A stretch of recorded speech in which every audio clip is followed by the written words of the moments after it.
Hello बच्चों, welcome to quants academy. स्वागत है आप सभी का आज की क्लास में। तो बेटा आज हम पढ़ने वाले हैं मैथ्स, तो जो कि हम रोज पढ़ रहे हैं सैनिक स्कूल नवोदय 2024 के लिए। और नवोदय विद्यालय 2024 के फॉर्म आ गए हैं, उनको आप भर सकते हैं। 10 अगस्त तक उसकी लास्ट डेट है।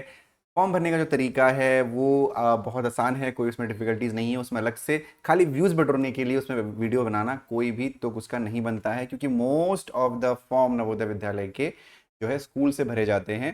तो इसीलिए हम सिर्फ पढ़ाने पे फोकस करेंगे, सिर्फ पढ़ने पे फोकस करेंगे। तो आज जो हम ऐसे क्वेश्चन करने वाले हैं वो भी थोड़े से अलग टाइप के क्वेश्चंस होंगे, मतलब मिक्स क्वेश्चंस होंगे, मल्टी टॉपिक क्वेश्चन होंगे। तो ध्यान से क्वेश्चंस को बेटा देखिएगा, एक एक छोटी छोटी चीज़ आपको मैं बताऊंगा कि कैसे आपको क्वेश्चन को अटैम्प्ट करना है। ठीक है, तो चलिए शुरू करते हैं आज की क्लास को आज के पहले क्वेश्चन के साथ। तो जी आज का पहला क्वेश्चन है, 30 रुपए में एक दर्जन पेंसिल बेचने पर एक दुकानदार को 10 रुपए का लाभ प्राप्त होता है, तो उसका प्रतिशत लाभ क्या होगा। अब इस क्वेश्चन को हमें पहले देखिए, मैथ्स में कोई भी क्वेश्चन है पहले उसको पढ़ना है और फिर समझने की कोशिश करनी है कि हम उसको कितना कर सकते हैं, हमें कितना उसका आएगा। ठीक है, तो 30 रुपए में एक दर्जन पेंसिल बेचने पर एक दुकानदार को 10 रुपए का लाभ प्राप्त होता है, उसका प्रतिशत लाभ क्या होगा। तो 30 रुपए में एक दर्जन पेंसिल बेची, ठीक है। तो यानी अब देखो, जब हम लाभ या हानि की बात करते हैं बेटा, तो हमारे पास दो तीन चीजें होती हैं। सबसे पहले होता है कॉस्ट प्राइस, यानी जिसको हम लोग हिंदी में क्रय मूल्य कहते हैं। दूसरा हमारे पास होता है विक्रय मूल्य, जिसको हम सेलिंग प्राइस कहते हैं। फिर या तो हमारे पास प्रॉफिट होता है या तो हमारे पास लॉस होता है। ठीक है, और एक प्रॉफिट परसेंटेज यानी प्रतिशत लाभ होता है। इसका जो फॉर्मूला होता है बेटा वो होता है प्रॉफिट परसेंटेज यानी प्रतिशत लाभ बराबर प्रॉफिट यानी लाभ बट्टा कॉस्ट प्राइस यानी क्रय मूल्य गुणा 100। ठीक है, तो इसका इस्तेमाल हम बाद में करेंगे। तो सबसे पहले 30 रुपए में उसने बेचा, यानी जो विक्रय मूल्य है वो कितना है, 30 रुपए है। ठीक है, यानी जो सेलिंग प्राइस है वो कितना है, 30 रुपए है। मैंने आपसे हमेशा कहा है, अगर आपको क्वेश्चन को पढ़ने में दिक्कत होती है, तुरंत करके समझ के करने में दिक्कत होती है, तो उसका सबसे बेस्ट तरीका है कि आप जो डेटा दिया हुआ है उसको लिख लें। तो SP30 हो गया, एक दर्जन पेंसिल बेचने पर एक दुकानदार को 10 रुपए का लाभ प्राप्त होता है। तो जब उसने 30 रुपए में बेचा ना बेटा, तो उसको 10 रुपए का फायदा हुआ। तो इसका मतलब उसने कितने रुपए में खरीदा होगा, डेफिनेटली भाई 20 रुपए में खरीदा होगा। कुछ फॉर्मूला लगाने की आवश्यकता नहीं है, जस्ट अपने सिंपल लाइफ में ले जाइए। ठीक है, मान लो आपने एक पेंसिल खरीदी। ठीक है, आपने एक पेंसिल आपके पास एक पेंसिल है, आप क्लास में बैठे हो, आपके एक दोस्त को पसंद आई, तो आपने कहा कि मैं 30 रुपए में इसको बेचूंगा तुझे। ठीक है, लेकिन आपने खरीदी कितने में थी भाई, 10 रुपए। अगर आपको फायदा हो रहा है तो डेफिनेटली आपने 20 में खरीदी है। अगर 20 में खरीद के 30 में बेचोगे तो 10 रुपए आपके बचे ना, तो वही तो आपका प्रॉफिट है। यानी जो प्रॉफिट की वैल्यू कितनी है, ₹10 है, 10 रुपए है। हमको क्या निकालना है बेटा, प्रतिशत लाभ निकालना है, प्रॉफिट परसेंटेज निकालना है। तो प्रॉफिट परसेंटेज निकालने के लिए हम क्या करते हैं, profit upon cost price into 100। तो प्रॉफिट कितना है, प्रॉफिट है आपका 10 रुपए, कॉस्ट प्राइस कितना है यानी क्रय मूल्य कितना है, 20 रुपए, और गुणा 100। ठीक है, देखो जीरो से जीरो कट जाएगा, 2 पंजे 10 हो गया, ये हो गया 50। यानी जो प्रॉफिट परसेंटेज आया वो आया 50%। यानी जो आपका आंसर है वो है ऑप्शन नंबर 3। उम्मीद करता हूँ आपको समझ में आया होगा। ठीक है, 30 रुपए में बेचा यानी सेलिंग प्राइस 30 रुपए, अगर 10 रुपए का फायदा हुआ तो डेफिनेटली जो कॉस्ट प्राइस यानी जो क्रय मूल्य रहा होगा वो 20 रुपए रहा होगा, और 50% आपका आंसर आ गया। क्यों, क्योंकि प्रॉफिट परसेंटेज का जो फॉर्मूला होता है वो होता है profit upon cost price into 100। ठीक है जी, तो उम्मीद करता हूँ बेटा क्वेश्चन आपको समझ में आया होगा। अगर कहीं पे भी आपको डाउट लगता है ना, तो तुरंत आप कमेंट सेक्शन में बताना। ठीक है, मैं उस क्वेश्चन को नेक्स्ट क्लास में लेके आपको समझा दूंगा। बहुत ही जल्द जो है, ये 7 दिन है, 23 तारीख आज है, 7 दिन जून, पूरा जून जो है नॉर्मल क्लासेस से चलती रहेंगी। 1 जुलाई से प्रॉपर आपकी जो क्लासेस हैं वो किस तरीके से चलेंगी, टॉपिक वाइज चलेंगी। मतलब हम पहले एक टॉपिक को शुरू करेंगे, उसके बाद ओके, ये विजिबिलिटी में थोड़ा सा दिक्कत है भाई, किसी ने बताया नहीं। हाँ, तो मैं वही कह रहा था कि 1 जुलाई से प्रॉपर आपकी टॉपिक वाइज क्लासेस चलेंगी, वहां पे आप जरूर रहिएगा, आपको अच्छा लगेगा। ठीक है, तो चलिए अब बढ़ते हैं अगले क्वेश्चन की तरफ हमारे। तो जो अगला क्वेश्चन है हमारा वो है, सेकंड क्वेश्चन है हमारा, एक व्यक्ति साधारण ब्याज पर 2 वर्ष के लिए 20,000 रुपए उधार लेता है। 2 वर्ष बाद उसने ब्याज सहित 24,800 रुपए वापस अदा किए, ब्याज की दर क्या है। अब जो ये क्वेश्चन है ये साधारण ब्याज का क्वेश्चन है, और साधारण ब्याज का क्वेश्चन करने के लिए हमको एक फॉर्मूले की आवश्यकता होती है। जो फॉर्मूला हमारा है साधारण ब्याज यानी सिंपल इंटरेस्ट, मैं इंग्लिश में लिख रहा हूँ, equals to principal into rate into time upon 100। साधारण ब्याज के क्वेश्चंस और कुछ एक आध टॉपिक ऐसे होंगे जिसमें मैं आपको बताना चाहूंगा कि हमेशा ऐसे क्वेश्चंस में आप जो डेटा आपको दिया हुआ है उनको आप लिख लें, क्वेश्चन को बार बार पढ़ें, पढ़ना क्वेश्चन को बार बार बहुत जरूरी है। एक व्यक्ति साधारण ब्याज पर 2 वर्ष के लिए 20,000 रुपये उधार लेता है। साधारण ब्याज पर 2 वर्ष, 2 वर्ष का मतलब समय कितना दिया हुआ है आपको, 2 वर्ष का समय दिया हुआ है, तो यहाँ पे लिख लीजिए कि t इज इक्वल टू 2 दिया हुआ है, 2 ईयर। 20,000 रुपये उधार लेता है, तो जितना उधार लिया जाता है या जितना उधार दिया जाता है वो मूलधन होता है, यानी इंग्लिश में प्रिंसिपल होता है, तो ये आपका हो गया 20,000। 2 वर्ष बाद उसने ब्याज सहित 2 वर्ष बाद उसने ब्याज सहित 24,800 रुपये वापस अदा किए। 2 वर्ष बाद उसने ब्याज सहित इतने अदा किए। अब बेटा ब्याज सहित का क्या मतलब है कि उसमें इंटरेस्ट, सिंपल इंटरेस्ट इंक्लूडेड है, तो इसका मतलब वो क्या है, अमाउंट है आपका, यानी मिश्रधन है। अमाउंट इज इक्वल टू क्या होता है, प्रिंसिपल और सिंपल इंटरेस्ट का एडिशन ही हम उसको अमाउंट कहते हैं। तो अमाउंट इक्वल टू आपको दे रखा है 24,800, ठीक है बेटा। तो 24,800 अमाउंट दे रखा है और इस अमाउंट में प्रिंसिपल भी है, सिंपल इंटरेस्ट भी है, ठीक है। तो अब हम क्या करेंगे, इसमें यहां से हम लोग एसआई निकाल देंगे। कैसे निकालेंगे बेटा एसआई, देखो ध्यान से। एसआई निकालने के लिए आपको पता है कि amount is equal to principal plus SI होता है। तो अमाउंट की जगह पे हमने रख दिया 24,800 बराबर, ये रफ में करना है आपको, ठीक है। प्रिंसिपल कितना है, प्रिंसिपल हो गया आपका 20,000 और प्लस सिंपल इंटरेस्ट। तो अब ये 20,000 प्लस में है तो इसको इधर लेके जाएंगे, तो ये हो जाएगा 24,800 माइनस 20,000 यानी 20,000 is equal to S I, ठीक है। सिंपली क्या करना है, अमाउंट में से जब प्रिंसिपल को माइनस करते हैं तो एस आई आ जाता है। तो जो एस आई की वैल्यू आई वो कितनी आई, 4,800। तो 4,800 यहाँ पे एस आई की वैल्यू आ गई।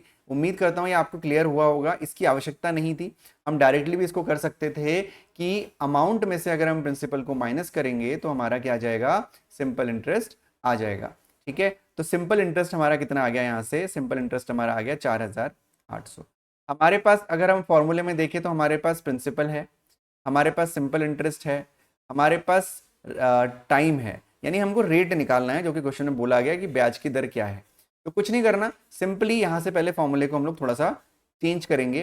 कैसे चेंज करेंगे, फॉर्मूले को ध्यान से देखना, ठीक है। तो हमें जिस चीज़ को निकालना है, आर है ना, तो आर को यहाँ रहने दो, बाकी चीज़ों को इधर लेके चले जाओ। तो ये ऐसा ही अपनी जगह पर रहेगा, क्योंकि 100 यहाँ पे बेटा डिनोमिनेटर में है, तो जब इक्वल के इधर जाएगा तो इंटू 100 हो जाएगा। बेसिकली हम लोग क्रॉस मल्टीप्लाई कर रहे हैं, अपॉन में p इंटू टी, यानी p और t को हम लोग इधर लेके आ गए और ये किसकी वैल्यू हो गई, r की वैल्यू हो गई। तो चाहे आप इधर लेके एक ही बात है, r की वैल्यू ये हो गई, यानी r निकालने के लिए आपको इसमें अपनी सारी वैल्यूज को रखना होगा।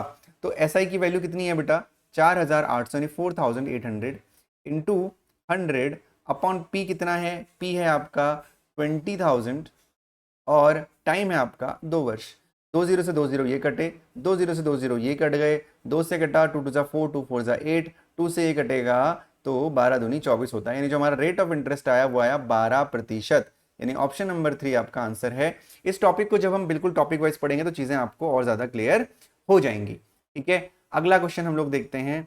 दो संख्या में 2:3 का अनुपात है, यदि प्रत्येक में 9 जोड़ दिया जाए तो यह अनुपात बढ़कर 3:4 हो जाता है। संख्याएं क्या है, दो संख्या में 2:3 का अनुपात है, यदि प्रत्येक में 9 जोड़ दिया जाए तो यह अनुपात बढ़कर 3:4 हो जाता है। संख्याएं क्या हैं आपसे पूछा गया। बहुत ही आसान क्वेश्चन है, इसको हम कहते हैं रेशियो एंड प्रोपोर्शन का क्वेश्चन, यानी अनुपात समानुपात का क्वेश्चन, ठीक है। तो बेटा कैसे करते हैं, देखो दो संख्याओं का जो अनुपात है वो 2:3 है, प्रत्येक में 9 जोड़ दिया जा रहा है, जो मेन पॉइंट है उसको हमने कर लिया, तो अनुपात 3:4 हो जाता है। अब आपको पता होना चाहिए कि अगर 2:3 है तो इसको हम 2/3 भी लिख सकते हैं, ठीक है। और अगर 2:3 है और संख्याओं का अनुपात है तो पहली संख्या हम इसमें से 2x मानते हैं और दूसरी संख्या हम 3x मानते हैं, ठीक है। तो पहली संख्या 2x हो गई, दूसरी संख्या 3x हो गई।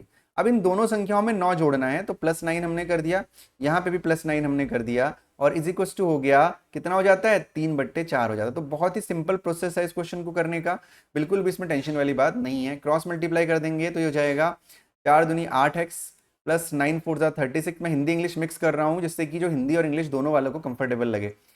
3 3 जा 9x प्लस 9 3 जा 27 या 9 3 27, ठीक है बेटा। अब ना वैल्यूज को इधर उधर कर देंगे, जो ये 9x है उसको इधर, यानी x वालों को एक तरफ और जो हमारे नंबर्स हैं उसको एक तरफ।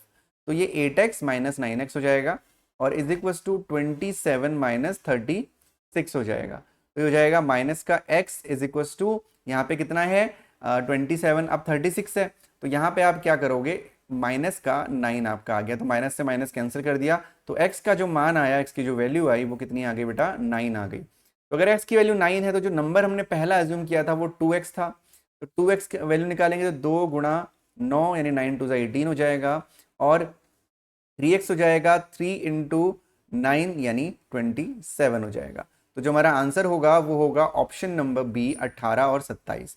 तो ये क्वेश्चन बहुत फेमस क्वेश्चन है, ऐसे क्वेश्चन एग्जाम में जनरली पूछे जाते हैं, चाहे आप नवोदय कहें चाहे सैनिक स्कूल कहें, तो इसको हमें अच्छे से करना होगा।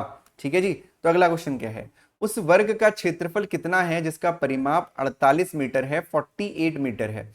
अब ये बहुत ही अच्छा और आसान क्वेश्चन है एक्चुअली। वर्ग क्या होता है, स्क्वायर। अगर इंग्लिश वालों के लिए बोलूं, find the area of the square whose perimeter is 48 metre. ठीक है, मैं हिंदी इंग्लिश दोनों में कवर करके चल रहा हूं दोनों चीजें। तो वर्ग का मतलब क्या होता है, वर्ग का मतलब होता है स्क्वायर, ये आपका स्क्वायर हो गया। ठीक है, क्या हो गया, स्क्वायर हो गया। एक सेकेंड, तो स्क्वायर बना देते हैं। ठीक है, तो ये स्क्वायर हो गया प्रॉपर हमारा।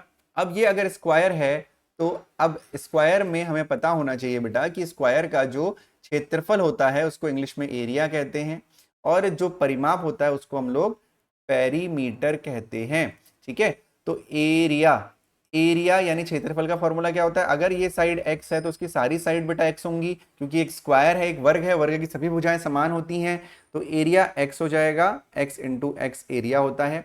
और पेरीमीटर बेटा क्या होता है, परिमाप क्या होता है, इन सभी का जोड़, किसी भी शेप का, किसी भी आकृति का जो परिमाप होता है वो होता है उसके जो चारों का साइड है उनका योग, यानी x plus x plus x plus x, यानी 4 बार जब x को हम जोड़ते हैं तो मान आता है 4x।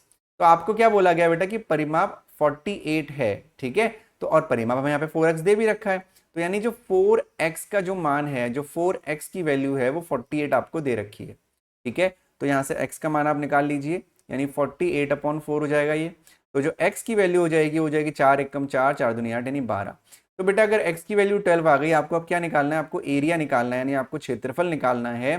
तो क्षेत्रफल का फॉर्मूला क्या होता है, x इंटू एक्स, यानी भुजा गुणा भुजा। तो भुजा कितनी आई है 12, यानी एरिया कितना हो जाएगा 12 गुणा 12, तो यानी 144 आपका आंसर हो जाएगा, यानी ऑप्शन नंबर बी। उम्मीद करता हूं समझ में आया होगा। एक बार समझ में नहीं आया तो दोबारा से वीडियो को देख लेना, आपको चीजें क्लियर हो जाएंगी। अब एक क्वेश्चन आपके सामने और है, देखो एक क्वेश्चन क्या है बेटा, 300 का 90% प्लस 90 का 30% का मान क्या होगा। 300 का 90% प्लस 90 का 30% का मान क्या होगा, ये आपसे पूछ रहे हैं। तो 300 का 90% बहुत आसान है बेटा, अगर परसेंटेज में लिखा हुआ है 1% तो इसका मतलब होता है 1/100। किसी भी नंबर के साथ अगर परसेंट जैसे यहाँ पे लिखा हुआ है 90%, तो 90% बराबर होगा 90/100। ठीक है जी, तो 300 का 90% यानी 300 गुणा 90/100 प्लस 90 का 30% हो जाएगा 90 गुणा 30/100। ठीक है, तो 2 जीरो से 2 जीरो कट गए, और यहां पे भी 2 जीरो से 2 जीरो कट गए, तो ये आपका आ गया 9 3 27 270 प्लस 9 3 27 27 हो गया आपका। तो ये हो जाएगा 27 7 हो जाएगा, 7 और 2 9 हो जाएगा, 297 आपका आंसर हो जाएगा, यानी ऑप्शन नंबर बी। याद रखिए का मतलब होता है 90 गुणा, और परसेंटेज का मतलब होता है अपॉन 100। ठीक है बेटा, अब अगर इंग्लिश में क्वेश्चन हो तो कुछ इस तरीके से लिखा होता, मैं इंग्लिश वालों के लिए बता दे रहा हूँ। ये क्वेश्चन इंग्लिश वालों के लिए ऐसे लिखा होता बेटा, 90% ऑफ 300 प्लस 30% ऑफ 90। ठीक है, तो ये आपका आंसर हो गया। ठीक, 297। होपफुली आपको ये समझ में आया होगा बेटा। ठीक है, अगला क्वेश्चन देखिए, अगला क्वेश्चन बहुत इंटरेस्टिंग क्वेश्चन है। 285 130 66 34 और 18। अभी जो सीरीज है बेटा ये डिक्रीज हो रही है ना, डिक्रीज हो रही है नहीं हो रही है। ठीक, तो अगर अब इस सीरीज में देखो बहुत ही ड्रास्टिक चेंज आ रहा है, तो पहला जब हम जो चेक करते हैं वो क्या करते हैं, इसके बीच का डिफरेंस चेक कर लेते हैं। ठीक है, जब भी कोई सीरीज आएगी तो सबसे पहले हम डिफरेंस चेक करेंगे। ठीक है, तो डिफरेंस हालांकि मुझे इसमें दिख गया है आपका 85 है, सबसे पहले डिफरेंस चेक करेंगे कितना कम हो रहा है। तो ये 285 है, 285 में से 130 माइनस कर दीजिए तो हो जाएगा 5, ये हो जाएगा 5। ठीक है, क्योंकि 5 और 3 8 हो गया, और ये हो गया 1, यानी 155 का डिफरेंस है। ठीक है, फिर हम यहाँ पे चेक करेंगे, तो ये हो जाएगा 130 में से 66 को माइनस कर दो, यहाँ से 155 माइनस हो रहा है, 66 को माइनस कर दो तो हो जाएगा 6 4 10, और 6 और छः और छः 12, तो ये हो जाएगा 64 माइनस का। ठीक है, फिर ये आपका हो जाएगा 64 से 34 आप चेक करोगे तो 66 और 34, तो 6 में से 4 गया 2 और 6 में से 3 गया 3, 32 हो जाएगा। ठीक है, फिर 34 में से आपको क्या करना है, 18 को माइनस करना है, तो ये हो जाएगा 8 और 6 14, 2 में से 1 गया 1, 16 हो जाएगा। तो अगर आप ध्यान से देख सकते हो तो एक गलती यहाँ पे, क्वेश्चन एक्चुअली मिसप्रिंटेड है। क्वेश्चन में आपसे ये 285 यहाँ पे नहीं होना चाहिए था, दिस इज एरर एक्चुअली, ये गलती है। 285 यहाँ पे नहीं होगा, यहाँ पे कुछ और नंबर होना चाहिए था। जो गलती हुई है मैं आपको बता रहा हूँ क्या गलती हुई है, टाइपिंग एरर यहाँ पे हुआ है। यहाँ पे क्या नंबर होगा वही मैं आपको बता रहा हूँ। देखिए 16 टू जा 32, 32 टू जा 64, तो 64 टू जा आपको करना था। तो जो आप 64 टू जा आप करते हो तो 4 दूनी 8 और 6 दूनी 12, 128 होता है। तो यहाँ पे 128 आना चाहिए था, और 130 में जब हम 128 जोड़ देते तो ये आ जाता 8, 3 और 2 5 और 1 और 1 2। देखो चेंज हुआ है, देखो आप पता चल गया ना आपको क्वेश्चन में गलती थी, 285 की जगह 258 होना चाहिए था। ये टाइपिंग एरर है, यहाँ पे 258 होना चाहिए था, जो कि हमारा आ गया है। देखो 8 और 5 आपस में रिवर्स हो गए हैं टाइपिंग के टाइम पे। ठीक है, उम्मीद करता हूं समझ में आया होगा। तो एक तरीका तो बेटा ये है कि आप इसके बीच का डिफरेंस चेक कर लो। ठीक है, डिफरेंस चेक कर लो। अब बेटा दूसरा तरीका इस क्वेश्चन का क्या है, देखो अगर आप बहुत अच्छी प्रैक्टिस एक बार कर लोगे तो उसके बाद आपको हेल्प होगी। कैसे, 18, देखो अगर आप यहां से बढ़ोगे ना, तो मैं दोबारा एक बार सीरीज को लिखता हूं, 258, 130, 66, 34 और 18।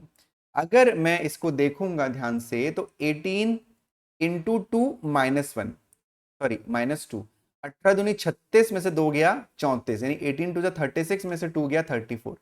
फिर 34 इंटू 2 यानी 34 इंटू 2 इज 68 -2। ठीक है, 66 इंटू 2 कितना होता है, 132 -2। सिमिलरली 132 इंटू कितना होता है, 260 -2। तो ऐसे भी आप इस क्वेश्चन को कर सकते थे। ठीक है ना, तो ये जो वाले क्वेश्चन होते हैं इसको करने के कई सारे तरीके बेटा होते हैं, तो इसमें कोई टेंशन वाली बात नहीं है। अभी हम इसकी बहुत सारी प्रैक्टिस करेंगे तब आपको चीजें और भी ज्यादा क्लियर हो जाएंगी। तो चलिए बढ़ते हैं अगले क्वेश्चन की तरफ। तो अगला क्वेश्चन है हमारा, एक वार्षिक परीक्षा में हार्दिक 725 अंकों में से 500 अंक प्राप्त करता है, परीक्षा में उसके कितने प्रतिशत अंक हैं। एक वार्षिक परीक्षा हुई बेटा, उसमें हार्दिक को 725 अंकों में से 500 अंक मिले।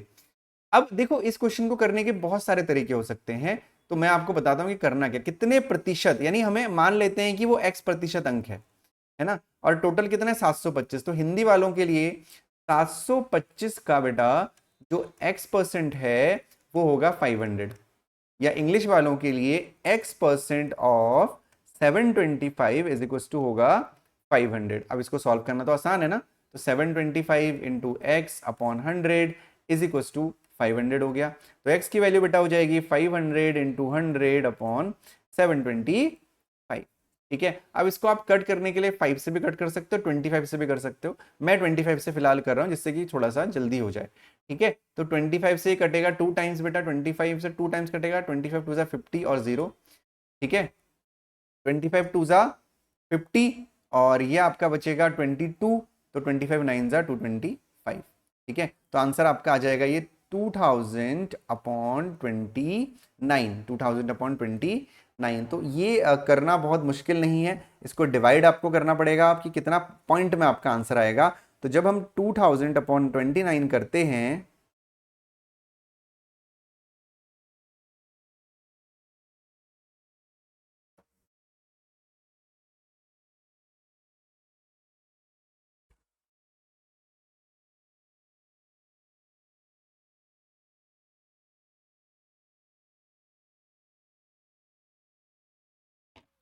तो हमारा जो आंसर आएगा वो क्या आएगा, 2000 अपॉन 29 करोगे तो इसका आंसर 68 पॉइंट समथिंग आना चाहिए। तो जो ऑप्शन है हमारे पास, ठीक है, कितने प्रतिशत अंक हैं, तो ये अप्रोक्सीमेट आंसर इसका आएगा कितना, 70, क्योंकि 68 के आसपास है, तो ऑप्शन नंबर 4 आपका आंसर रहेगा। बेटा उम्मीद करता हूं कि आपको ये क्लास अच्छी लगी होगी, अगर अच्छी लगी है तो लाइक जरूर कर देना, और उसके बाद चैनल को सब्सक्राइब करके शेयर जरूर कर देना अपने फ्रेंड्स के साथ। ठीक है, यहाँ पे आपको पूरी फ्री ऑफ कॉस्ट तैयारी कराई जाएगी, बहुत सारे प्लेटफॉर्म आपको मिलेंगे जहाँ पे पेड कोर्सेज हैं, यहाँ पे आपको बिल्कुल फ्री ऑफ कॉस्ट प्रिपरेशन मिलेगी, यूट्यूब पे सब कुछ पढ़ाया जाएगा।